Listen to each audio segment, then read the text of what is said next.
आखिर क्यों डिंपल यादव अचानक सुर्खियों में आ गई हैं? क्या कोई नया चुनाव लड़ रही हैं? क्या कोई सियासी चाल चली है? नहीं, इस बार वजह कुछ और है।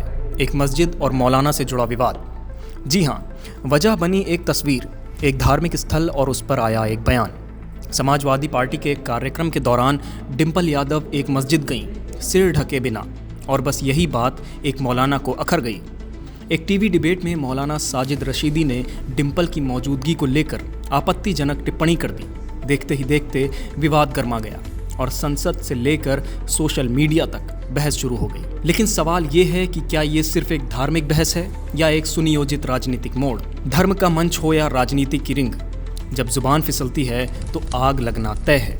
डिंपल यादव ने इस टिप्पणी का जवाब शांत लेकिन सख्त अंदाज में दिया। संसद के भीतर खड़े होकर उन्होंने कहा, महिलाओं के सम्मान पर सवाल उठाना बहुत आसान हो गया है, लेकिन सच्ची हिम्मत तब है जब हर पार्टी मिलकर इसका विरोध करे।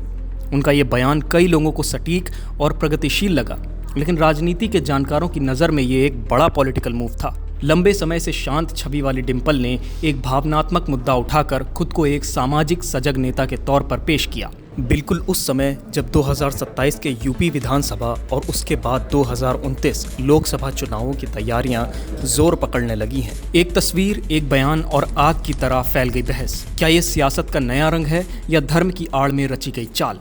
अब बात करते हैं डिंपल यादव की।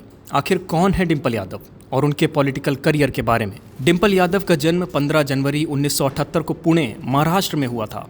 उनके पिता कर्नल RC रावत सेना में थे और मां गृहिणी थी। डिंपल का बचपन सैन्य अनुशासन और शिक्षित माहौल में बीता।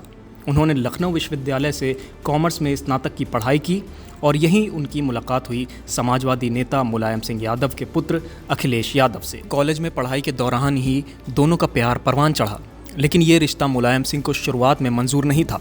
हालांकि समय के साथ चीज़ें बदली और साल 1999 में अखिलेश और डिंपल की शादी हो गई।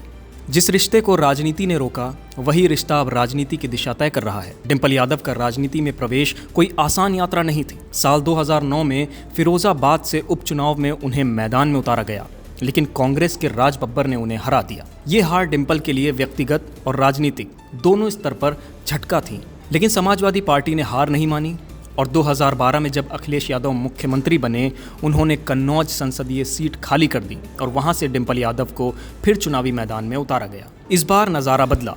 डिंपल निर्विरोध सांसद बनी। किसी महिला सांसद का इस तरह निर्विरोध चुना जाना एक ऐतिहासिक घटना थी। 2014 के मोदी लहर में भी वो अपनी सीट बचाने में कामयाब रहीं, जो ये साबित करने के लिए पर्याप्त है कि उनकी ज़मीनी पकड़ कितनी मजबूत है। हालांकि 2019 के लोकसभा चुनाव में उन्हें हार का सामना करना पड़ा, लेकिन 2022 के उपचुनाव में डिंपल ने मैनपुरी सीट से शानदार वापसी की। ये वही सीट थी जो नेताजी यानी मुलायम सिंह यादव की विरासत मानी जाती है।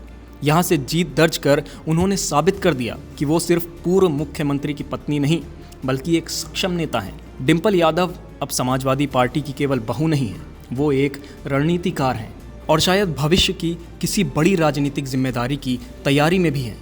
लेकिन अब सवाल ये उठता है कि मस्जिद और मौलाना के बयान से डिंपल यादव को क्या मिला? कुछ विश्लेषकों का मानना है कि ये सियासी चाल थी, समाजवादी पार्टी की मुस्लिम वोट बैंक में नाराजगी को ठंडा करने और हिंदू समुदाय के वोटों में सेंध लगाने की एक रणनीति। वहीं कुछ इसे केवल एक भावनात्मक अपील मानते हैं।